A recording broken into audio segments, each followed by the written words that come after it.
There is nothing wrong with your television. We are controlling transmission. You are about to experience the awe and mystery which reaches from the inner mind to Brunswick Area Television. Welcome to Salute to Service, a show about our Medina County veterans and how they continue to help our communities and their past heroics. Today we're on location at Emeritus in Medina. Again, welcome to Salute to Service.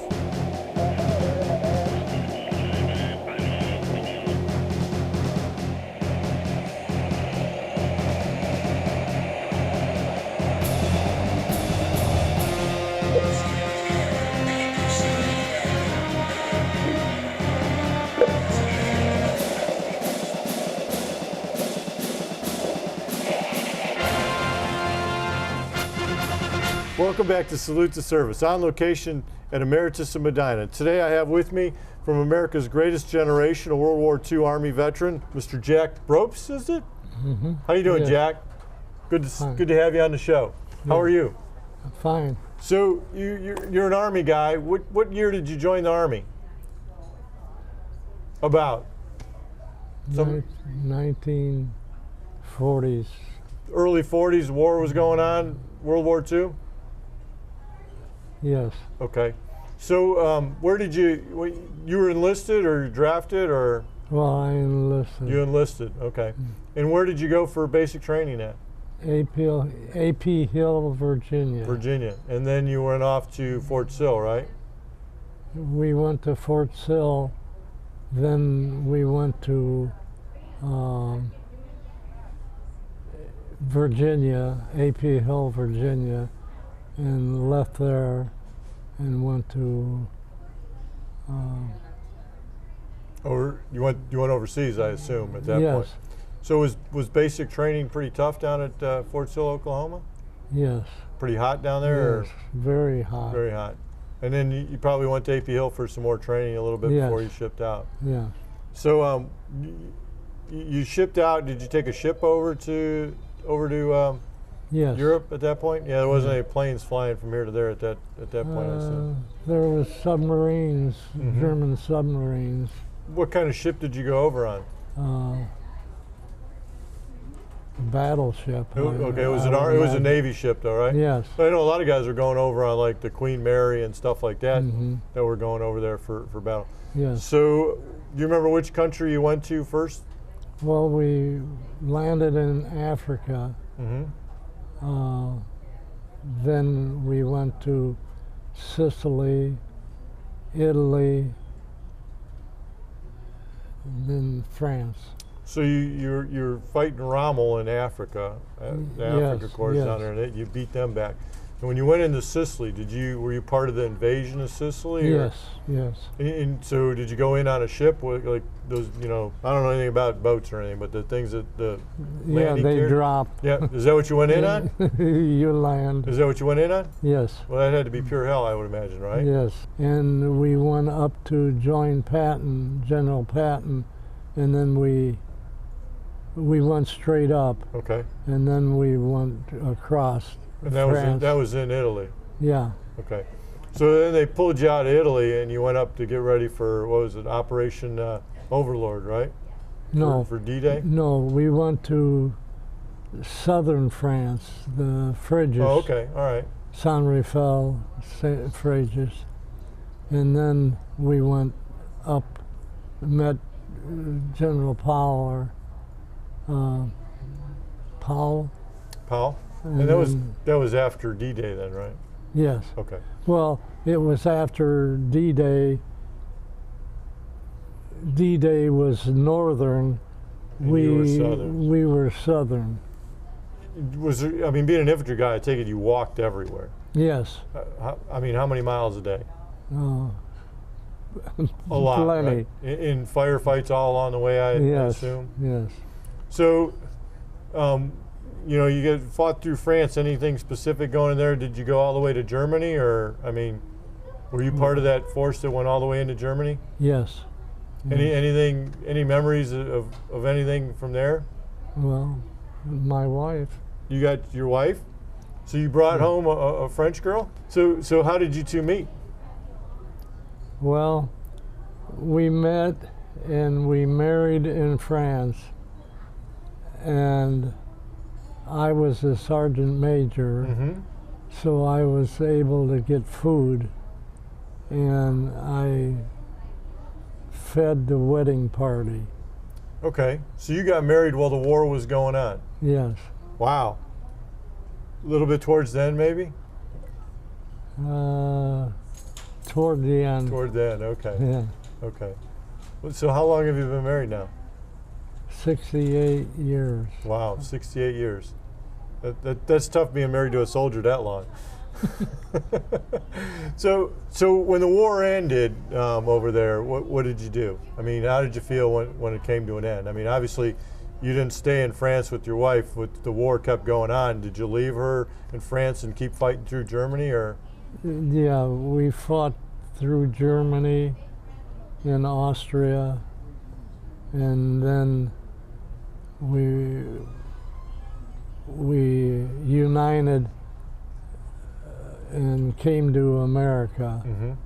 And then she has two sisters in France, Lucette and Simone, and we visit them every other year. So you've been back there quite a bit, I assume. Oh yeah, 13 and 14 times. So over the course of the last 60 years, I mean, it's got to be something to remember, and especially for your wife too, to remember what happened to that country, and then go back today and see it now, because it's pretty, it's much different, isn't it? Yes. Very beautiful country. Very beautiful. Yeah. Very. So where did you wind up down in Austria? Was it down in Salzburg area, or? Salzburg. Salzburg. And it's a pretty country down there too. Have you ever gone back to Germany after the war? Did you ever go into Germany? Yes. Yeah. Much different there too, right? Yes. Yeah. It's amazing, isn't it? Yeah. So when you came back to America and you brought your lovely wife with you, what did you settle into? Where did you go? Akron. Akron. So what did you do in Akron? I was the director, superintendent of the Babcock and Wilcox Company. All right. So you served quite a few years in the service, though, with the reserves and everything, and you wind up getting out as a sergeant major, right? Yeah. And I assume you're quite well decorated from World War II. Yeah. I have quite a few decorations. There you go. So any memories of other than obviously your wife would be the number one memory, but any memories of friends or anything from the service that you brought with you, that shaped you into the supervisor at Babcock and Wilcox, or the person you became later in life? I had discipline, and so I think it benefited me. Jack, I appreciate you coming on the show today. It's good to see you. Okay, thank you.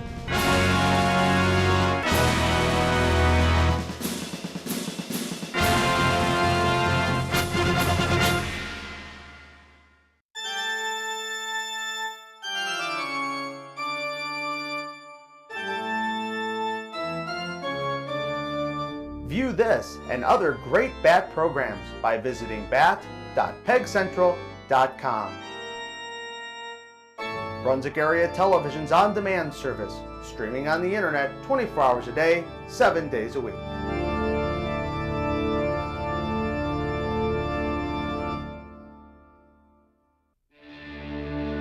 We all share a common journey.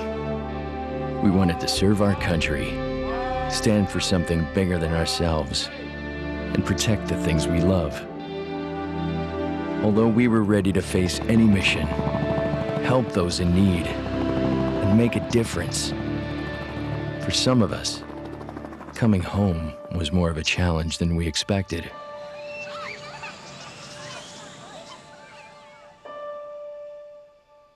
In the service, we had each other's backs. But as veterans, it can sometimes feel like we're all alone, even when surrounded by our loved ones.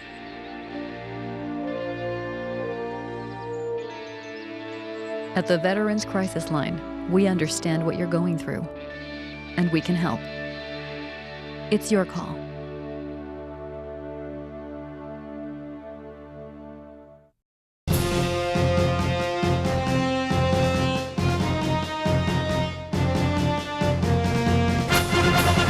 Welcome back to Emeritus in Medina, where we're taping Salute to Service today. And with me I have Mr. Frank Baroka. Is that correct? How you doing, Frank? Good to have you on the show.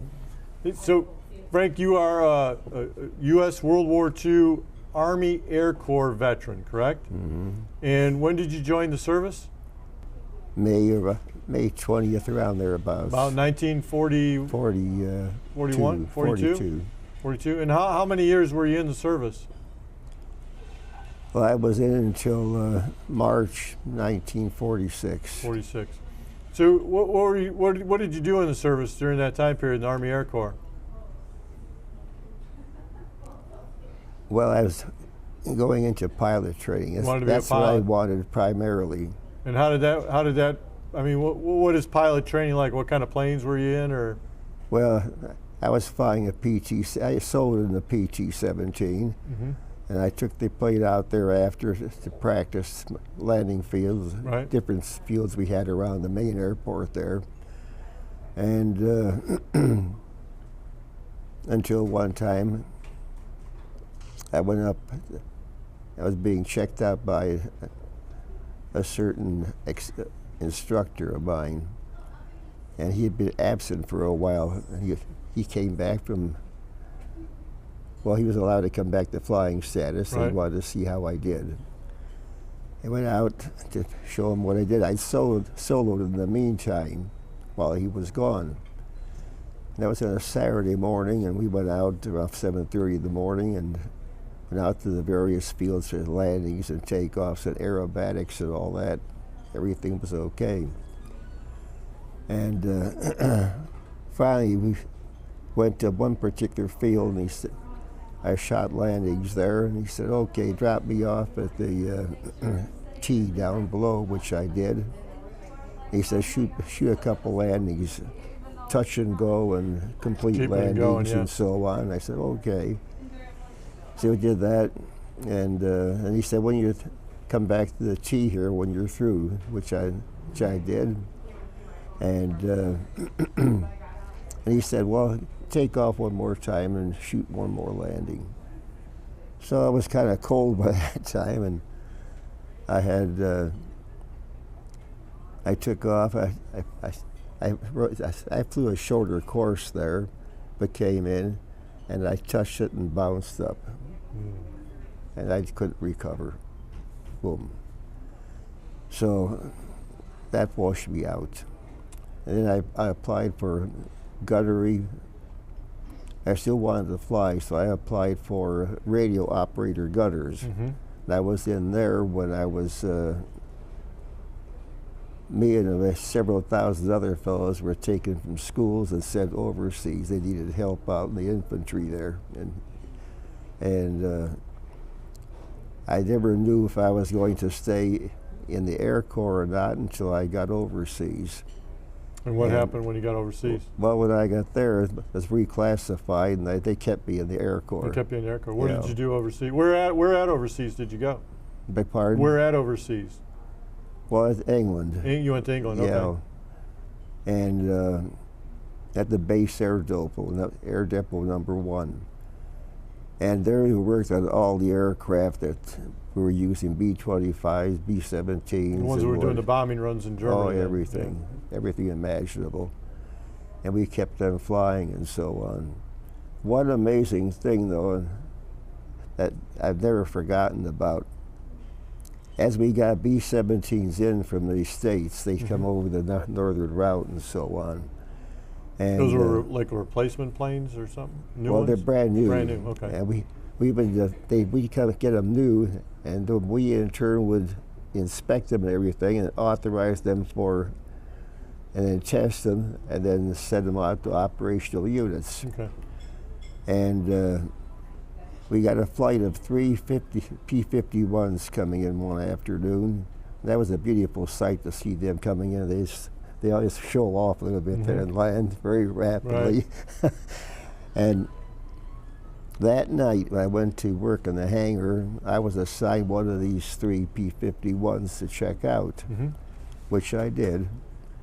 And the next day, at lunchtime, they were testing these P-51, well, P-51, one of them. And they were testing them. I could tell by the sound they were the P-51. Right. And then I heard a big crash.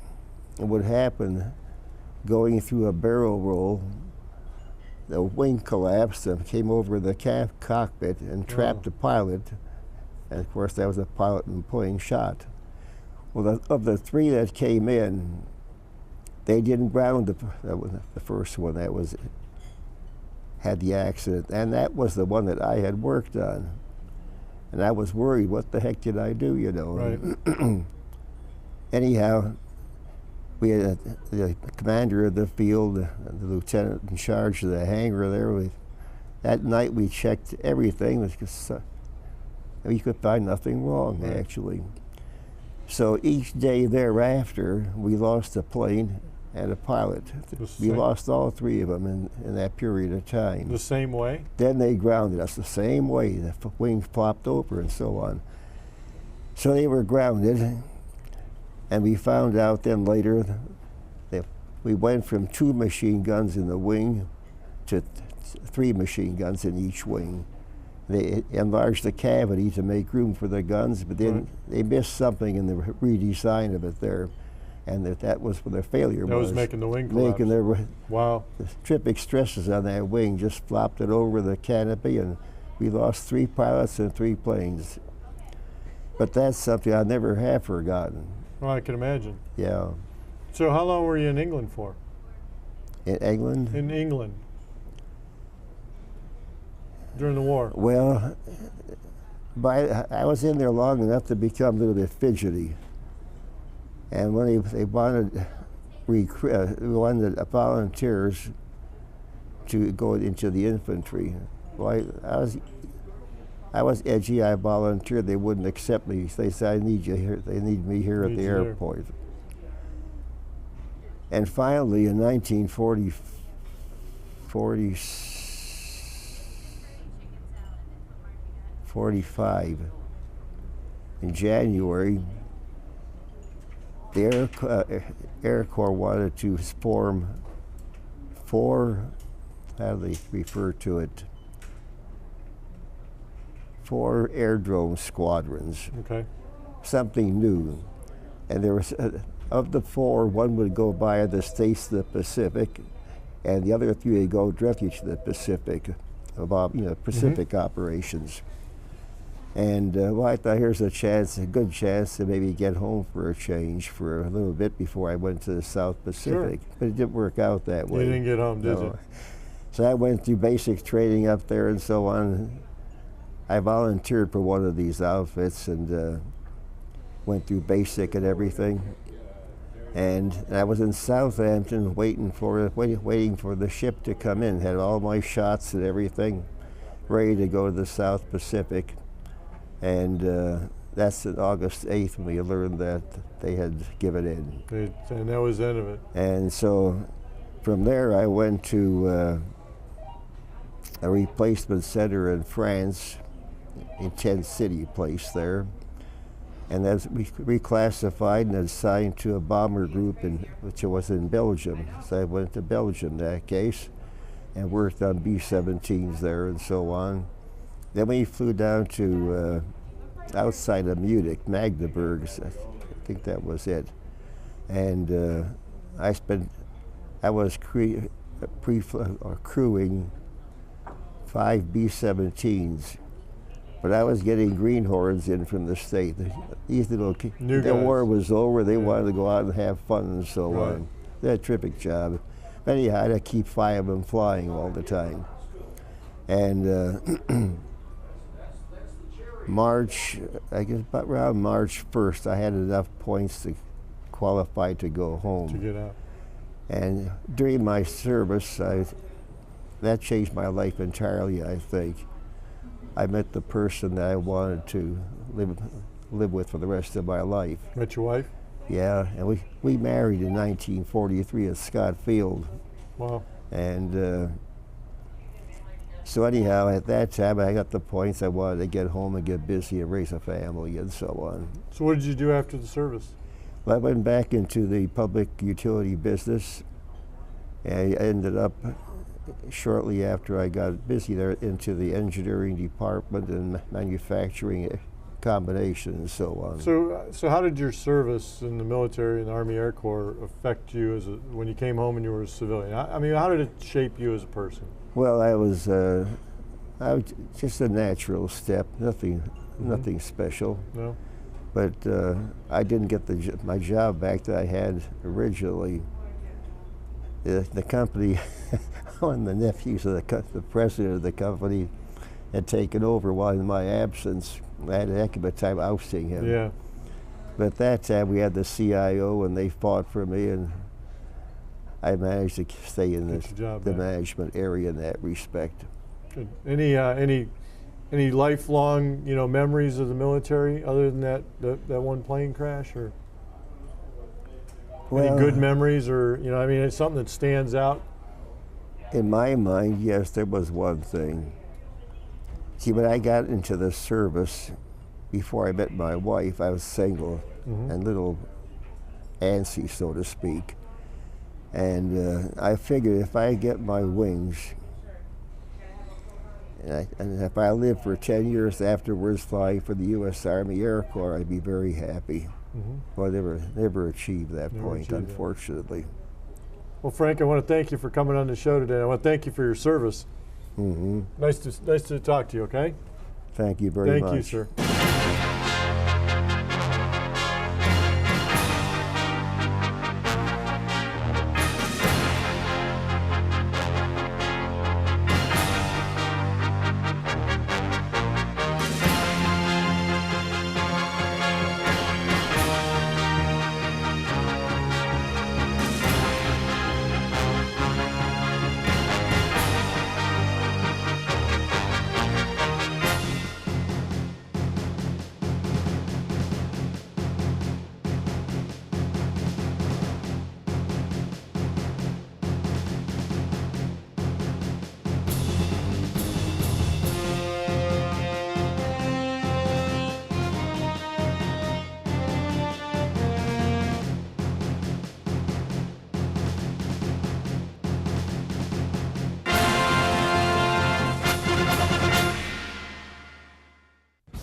A child's drawing, an American flag, combat boots, flowers.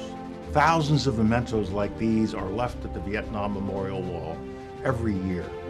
Silent messages that say, you are not forgotten. The Education Center at the wall will preserve and share the photos, mementos, and memories of veterans so their stories and sacrifice will never be forgotten. Call or click now. Help us build it.